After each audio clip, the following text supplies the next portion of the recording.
A day is like 1,000 years, and 1,000 years is like a day. 2 Peter 3:8, ancient biblical text. The darkness John saw now was the same as was behind his eyelids. It was suffocating, void of life and light other than the fleeting memories floating by in his periphery. He could hear nothing but his own muffled heartbeat that rang out like a loud gong now. He blinked, or at least he thought he blinked. He couldn't really tell. He caught a glimpse of another life. Well, he supposed it was his life, but one that he didn't remember. He saw a struggling student staying up long nights, refusing to fail the test again, too stubborn to fail. He knew what the success rate of the entrance exam was, but he didn't care. He would make it. He had to. The one thing he feared more than the unknown was failure.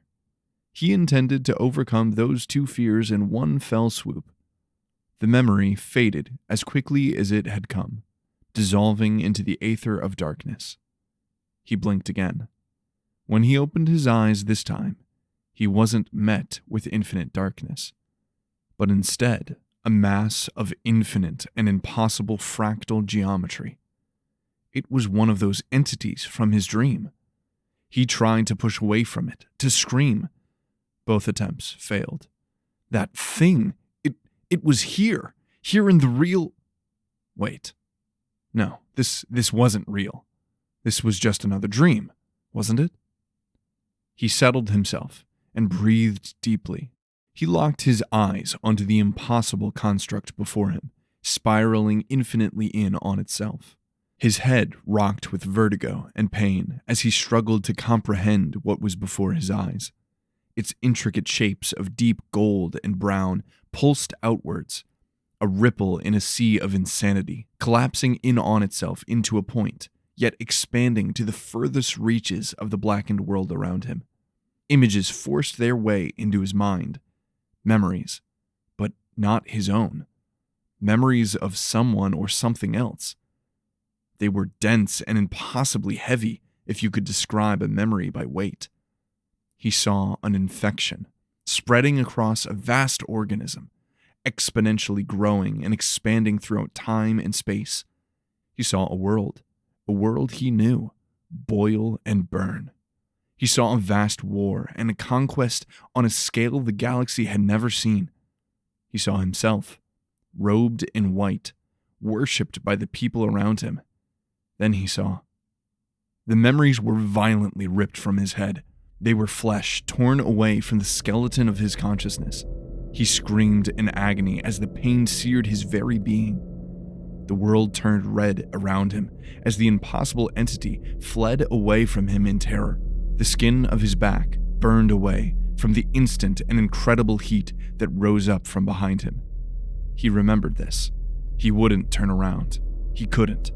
It would hurt too much, even more than the excruciating pain he felt now. Wake up! The burning screamed from behind him. Quarter hatch. A more feminine voice said.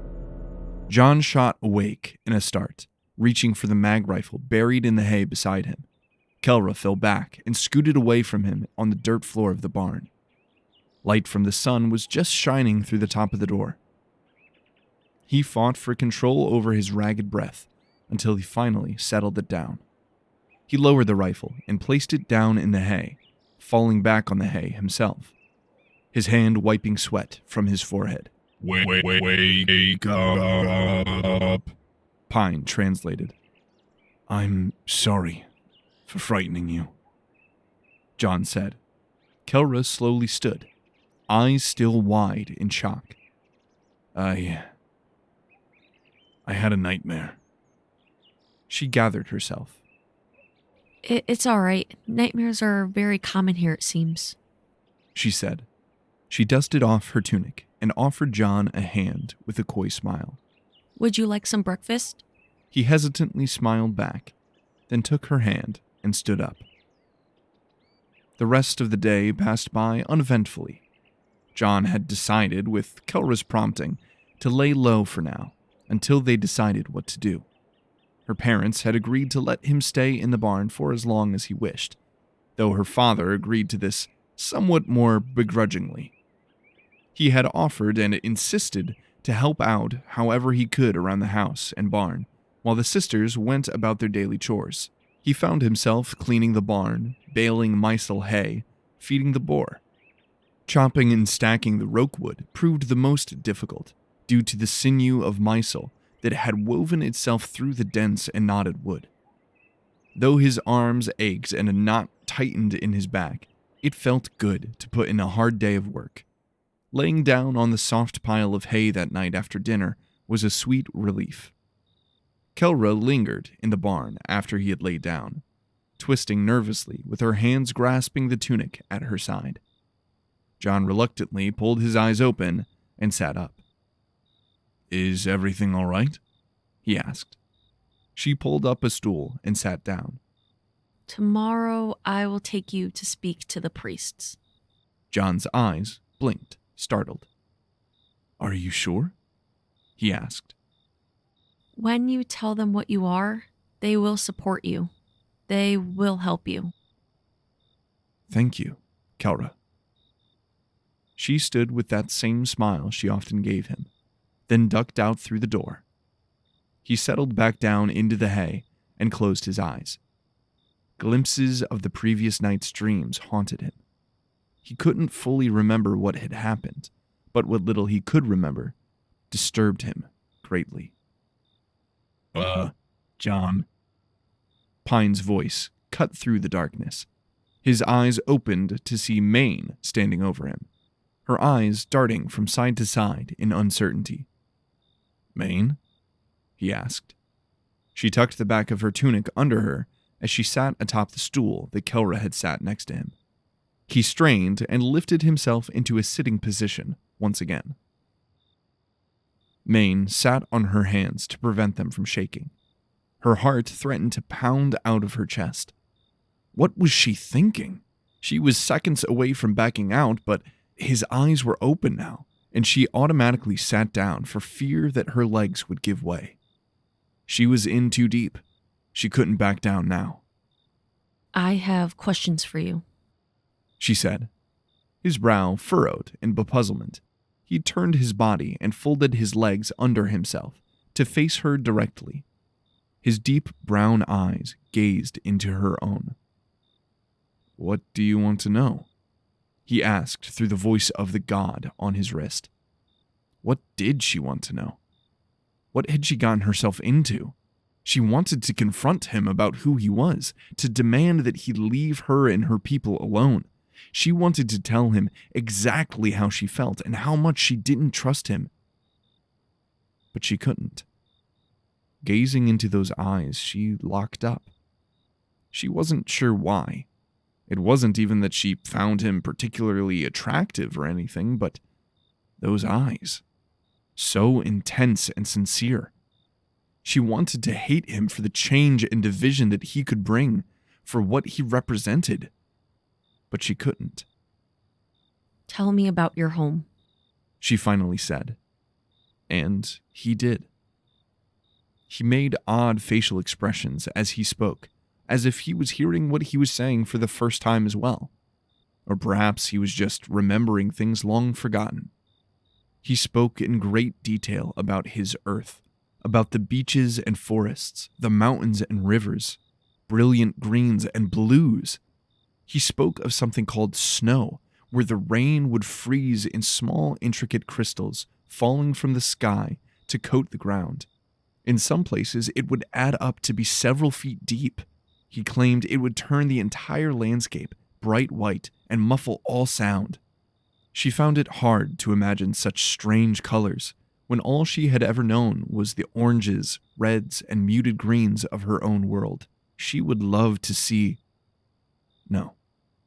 No, she was perfectly happy with her life, with the way things were.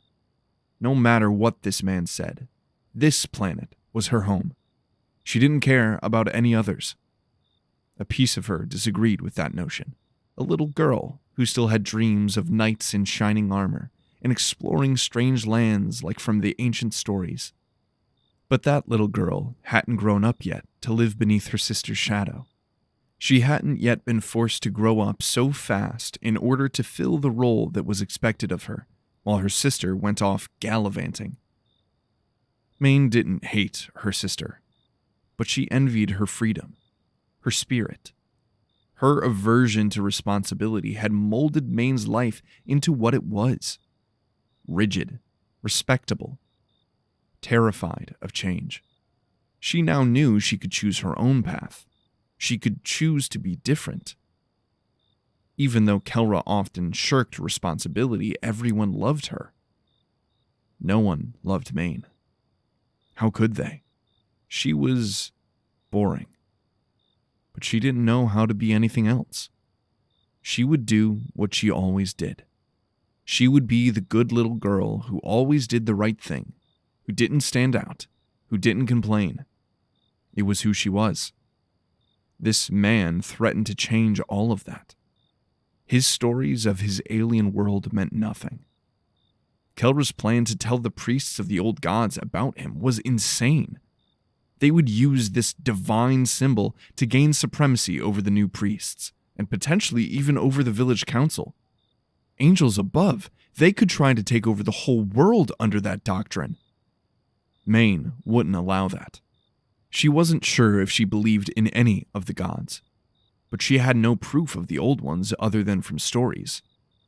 At least she had seen visions of the new gods in her dreams. Her people were only able to survive because of balance. Balance in nature, in politics, and in religion. She had to stop this madness. She would do what she had always done.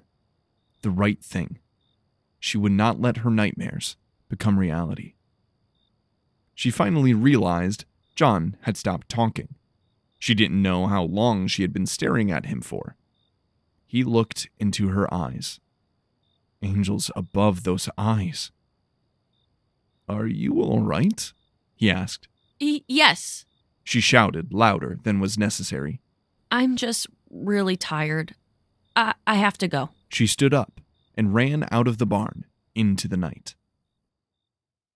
Perhaps it was the exhaustion, or maybe it was the strange interaction that he had with Maine right before he went to bed. But John slept like a rock, and he awoke feeling refreshed.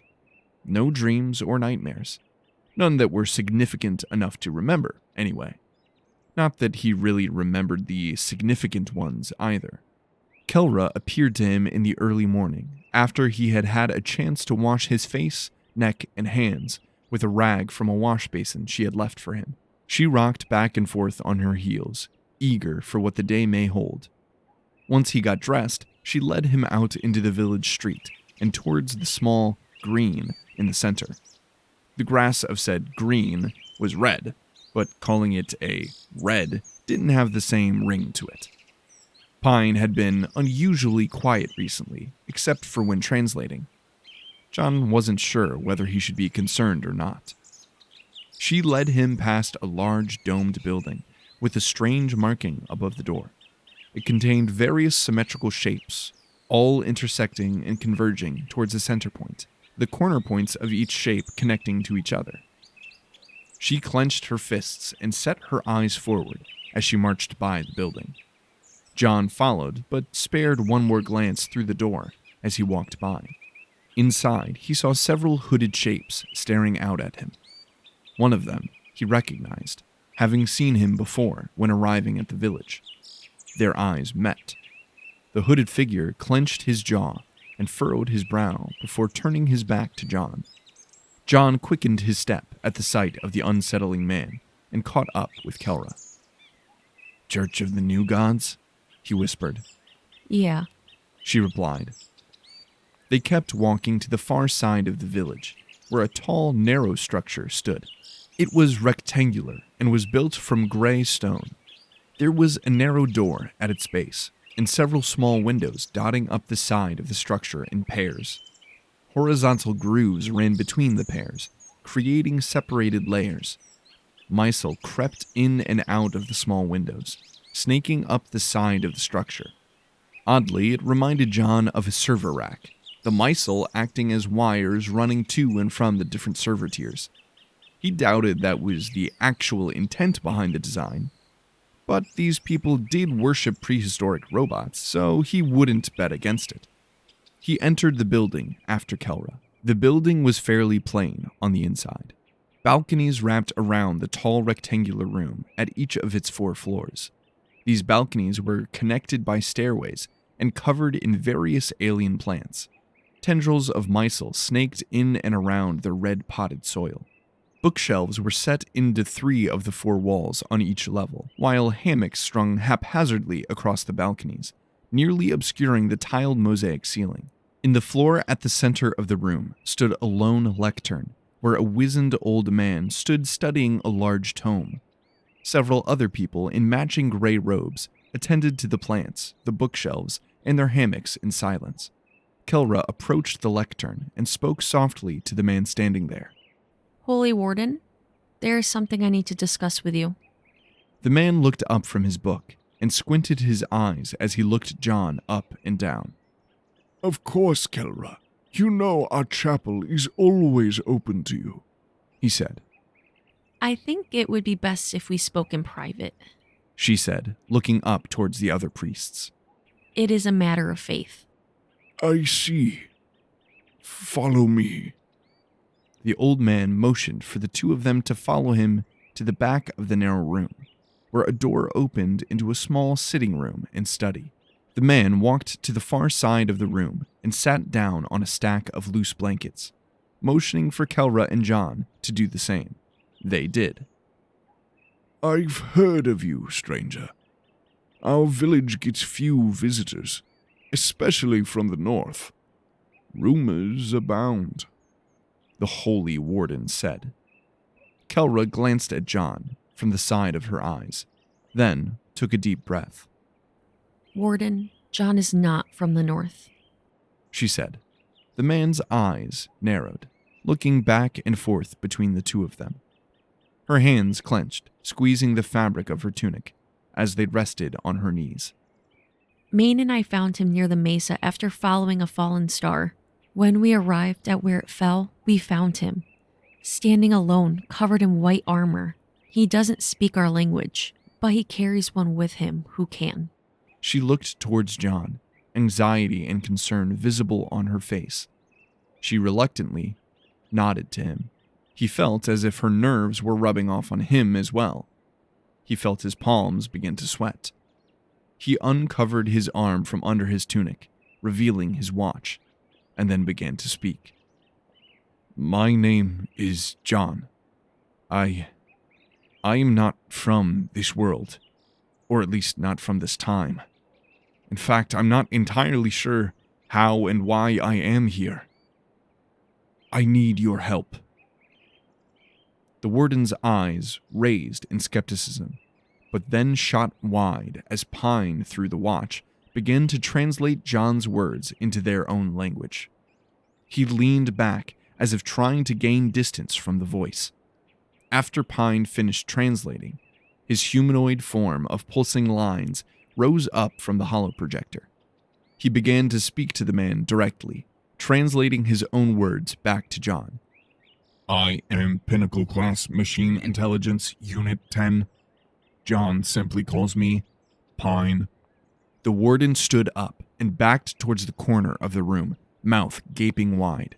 He blinked vigorously, trying to confirm whether what he was seeing was real or not. Then he fell to the ground, face to the floor, worshipping him, like Kelra and Maine had done days before. Kelra looked at him and smiled sheepishly. He looked back in discomfort. After what felt to John like an eternity, Pine spoke in his head. You should take notes. Actually, I can just take notes for you. Remind me to remind you every morning to bow down and worship me. Oh yeah, I could definitely get used to this. Maine watched from around the corner of the grain silo, just beyond the village center, her eyes fixed on the chapel of the old gods, where Kelra and John had entered. She knew she had to act fast. It wouldn't take long before the old priests started parading John around in the streets, claiming the return of their gods. It would cause chaos. She loved her sister, and she didn't want to betray her, but she had to do this. For her, for their people, for herself. She wouldn't let her village fall apart. She couldn't. She turned away from the chapel and towards the church. The strange symbol of the new gods seemed to stare at her from its place atop their door. She steeled herself and then walked into the building.